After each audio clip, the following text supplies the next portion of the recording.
ఇక పంచాయతీ ఎన్నికల వేళ వనపర్తి జిల్లా పానగల్ మండల కేంద్రంలో ఉద్రిక్తత చోటు చేసుకుంది. ఓటర్లను ప్రలోభ పెట్టేందుకు బీఆర్ఎస్ నాయకులు చీరలు పంపిణీకి అక్కడ తెరలేపారు. వారిని కాంగ్రెస్ నేతలు అడ్డుకున్నారు. దీంతో ఉద్రిక్తత చోటు చేసుకుంది.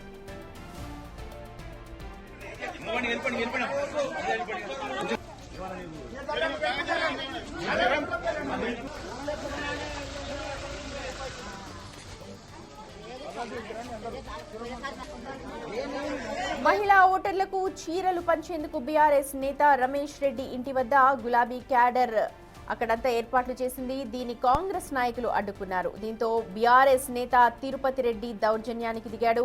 రమేష్ రెడ్డి ఇంటి వద్ద దాదాపు 5,000 చీరలు ఉండడంతో కాంగ్రెస్ నాయకులు ఆగ్రహం వ్యక్తం చేశారు.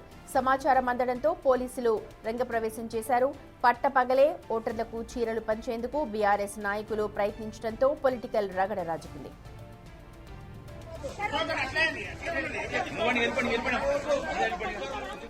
రైట్, మా ప్రతినిధి శంకర్ ఉన్నారు అప్డేట్స్ అందించడానికి. శంకర్, పూర్తిగా డీటెయిల్స్ చెప్పండి. బీఆర్ఎస్ ప్రలోభాలపై ఇప్పుడైతే కాంగ్రెస్ నాయకులు తీవ్ర ఆగ్రహం వ్యక్తం చేస్తున్నారు. పరిస్థితి ప్రశాంతంగానే ఉందా ప్రస్తుతం?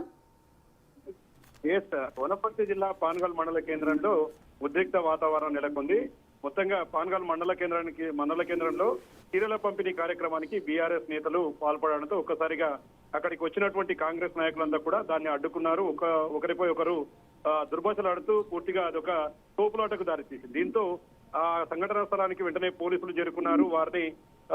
వారిని చెదరగొట్టే ప్రయత్నం చేశారు. మొత్తంగా అక్కడ పరిస్థితిని సద్దుమణిగించే ప్రయత్నం చేసినప్పటికీ మూడో విడత ఎన్నికలకు సంబంధించి రేపు ఉదయం నుంచి 7 గంటల నుంచి కూడా మధ్యాహ్నం 1 గంట వరకు ఈ యొక్క ఎన్నికల పోలింగ్ ప్రక్రియ కొనసాగబోతుంది. ఈ టైంలో ఓటర్లను ఆకట్టుకోవడానికి బీఆర్ఎస్ నేతలు చీరలు పంపిణీ చేస్తూ ఓట్లను కొల్లగొడుతున్నట్టు కూడా కాంగ్రెస్ నేతలు ఆరోపిస్తున్నటువంటి సిచ్యువేషన్ కనపడుతుంది. ఇక మండల కేంద్రానికి సంబంధించినటువంటి బీఆర్ఎస్ నేత రమేష్ రెడ్డి ఇంటి వద్ద బీఆర్ఎస్ నేతలు రమేష్ రెడ్డి, అదేవిధంగా నరేష్ రెడ్డి, నవీన్ రెడ్డిలు చీరలను పంపిణీ చేస్తుండగా ఈ విషయం తెలుసుకున్నటువంటి కాంగ్రెస్ నేతలు అక్కడికి వెళ్లడం, అక్కడ వారిద్దరికి కూడా వాగ్వాదం చోటు చేసుకోవడంతో పెద్ద ఎత్తున ఒక గొడవకు దారి తీసింది. దాదాపు 5,000 చీరలు అక్కడ కాంగ్రెస్ నాయకులు పట్టుకొని ఆగ్రహం వ్యక్తం చేశారు.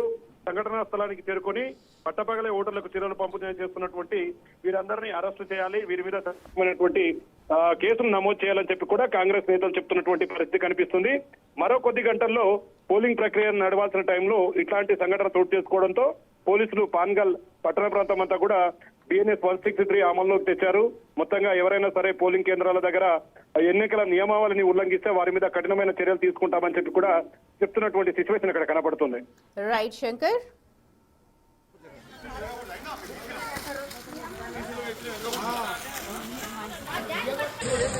ఏం లేదు సార్